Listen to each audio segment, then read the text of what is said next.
Every Saturday morning, when most folks in Willow Run were still wiping sleep from their eyes, Jack was already on the move, his battered old pickup easing along gravel roads lined with the scraps of other people's lives. Rusted bike frames, broken fences, cast-off farm tools, all disappeared into his truck bed, while neighbors looked on with smirks or sideways glances. They called him a scavenger, a pack rat, the king of clutter. Kids giggled as they pedaled past his growing towers of junk, parents warning them not to linger too long near Jack's trash palace. But Jack walked among his piles with a careful eye and quiet confidence, sorting one man's rubbish into neat rows of odd-shaped treasure. While most saw only decay and the slow fade of a farming town past its prime, Jack held fast to an idea buried somewhere in the midst of metal and memories. And though the laughter followed him home, he seemed unfazed, almost as if he was playing a longer game, a secret plan no one else could. By midsummer, Jack's property looked more like a scrapyard than a home.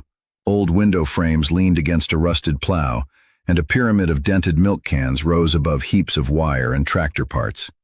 Across the road, Mrs. Pennywhite huffed to her niece that Jack should come with a warning sign, junk avalanche possible. Even his brother, who'd once tried to help with a solar contraption cobbled out of washing machine drums, shook his head and told the hardware store crowd, "If clutter was cash, Jack would be richer than all of us." The town's patience thinned with every new addition to Jack's mountain.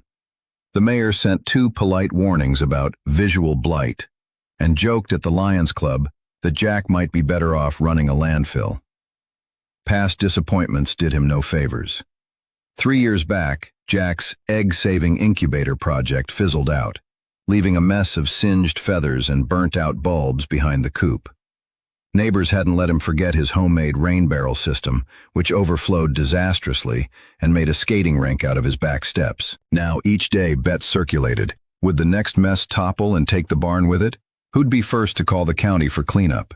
Even the teenagers at Sparky's Diner joined in, running a pool for what day Jack's junk palace would finally collapse.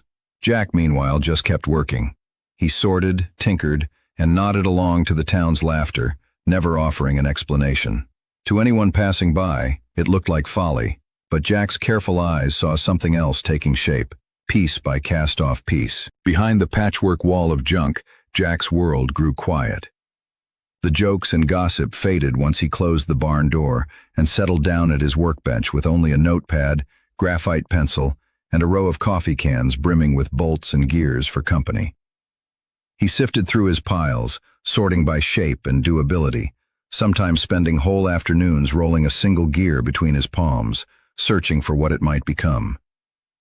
Most nights, the only crowd was a line of wary barn cats watching as he hunched over blueprints that looked like worlds only he understood. Some evenings he found a spark. A busted hay baler's crank fit perfectly with an old washing machine drum, and suddenly sunlight streamed onto a page filled with wild ideas. A self-cleaning greenhouse window, a no-electricity grain grinder, a wind-powered water lift. He'd race to assemble prototypes from whatever was close at hand, sometimes tasting hope as rusty springs snapped snugly in place.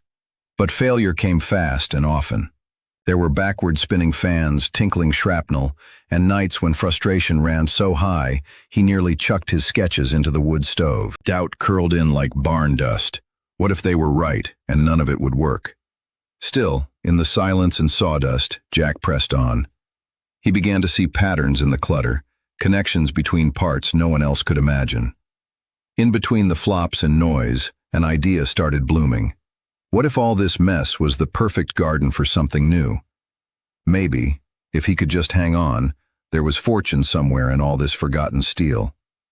Jack's confidence ebbed as fast as the summer's rain. One ferocious thunderstorm swept in and left chaos behind. Tarps torn from piles, important bits of metal buried in mud, cardboard blueprints ruined by leaks in the barn roof. He limped through the wreckage, picking up splintered boards and sodden rags, cursing the wind but mostly cursing himself. His latest project, a contraption to turn aluminum cans into sturdy garden fence posts, had collapsed spectacularly in front of an audience of neighbor boys who applauded each miserable clang. On Main Street, the gossip ran hotter than ever. Maybe Jack's just inventing a new kind of disappointment, locals snickered at the gas station. Even his mother, equal parts loving and exasperated, quietly suggested he sell the better scraps and buy something you can actually use for once. Jack forced a smile, but for the first time in years, he felt hollow. Maybe the town was right.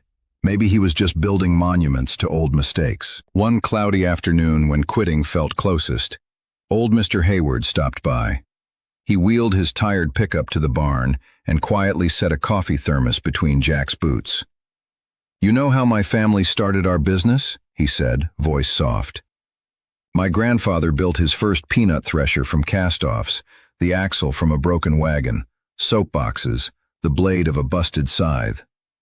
Folks laughed then too, but that machine fed 3 counties. You don't have to stop just because nobody else sees it yet." Jack sat with the words long after his friend departed, tracing the hopeful lines in his own dirty palms. Suddenly, through the gloom, he saw not just junk, but possibilities, second chances hiding in every battered piece, if he could muster the grit to try again. For days, Jack barely left the barn, working by lantern through supper and deep into the night. He sketched, reworked, and finally settled on a modest design, something so simple it almost felt like cheating. With a welder's torch and steady hands, he fit a gear from a rusted plow onto the axle of a broken handcart. Using scrap mesh and battered wood from a shattered storm door, he fashioned a rolling sifter, able to turn piles of gravel and yard waste into garden-ready soil, separating out nails and stones in one easy spin. The first time the drum spun on its makeshift wheels and the earth spilled clean and fine into a waiting bin, Jack let out a laugh, raw and surprised, that echoed off the barn walls. He hauled the device outside and invited a skeptical neighbor to try it. Together, they cleared 2 trash heaps in an afternoon, turning what everyone had mocked into neat rows of compost and resellable scrap. Word of Jack's new gadget spread, but so did the doubts. "Sure, it's clever, but it won't change anything," some shrugged. Most townsfolk insisted it was just another Jack trick, destined to end up in the next pile of failures. Still, Jack felt a flicker of hope catch in his chest. For the first time, he could see not just what junk had been, but what it could become. And with that, he decided to dream bigger. With spring came a new sort of invitation. Jack nailed a bright, hand-painted sign at the end of his driveway. "Saturday only. Come see what trash can do." Skeptics arrived in trucks, arms crossed, ready to jeer or at least see the spectacle. But as they stepped into Jack's barnyard, they blinked in disbelief. The junk palace had transformed. Rows of gleaming garden tools crafted from old bicycle parts, rain barrels painted with art, wind spinners that turned rusty blades into dancing color, tables stacked with tidy bins of sorted nails, wire, hinges, kits ready for building chicken coops or garden beds at a fraction of the store price. Jack gave short demonstrations, rolling his gravel sifter through mounds of debris until clean compost poured out one end and recyclable metals clanked into a tub. There were planters from tires, patio benches welded from fence posts, even a solar still built from greenhouse glass. Farmers realized that from their own trash, they could fix fences and start new projects without a trip to town or a drain on the wallet. Local gardeners snatched up Jack's homemade tools so quickly he barely kept the wheelbarrow stocked. Word of the open barn day rocketed across the county. By evening, cash and IOUs filled a battered coffee tin, and Jack's phone buzzed with new orders from townspeople who'd once turned up their noses. Best of all, the laughter that drifted down Main Street that night had changed. It sounded a lot more like admiration. Jack, grinning beneath a streak of engine grease, saw that the real treasure wasn't in the money or the praise, but in the proof that his faith and his junk were finally coming alive. By summer's end, Jack's backyard thrummed with more bustle than the feed store at planting time. Neighbors who once rolled their eyes now came to pitch in, drawn by the lure of learning how to spin waste into value. Jack hired 2 out-of-work mechanics and a handful of teenagers on summer break, paying them fair wages to sort and assemble, their hands turning scrap into useful goods and quirky art for porch and pasture.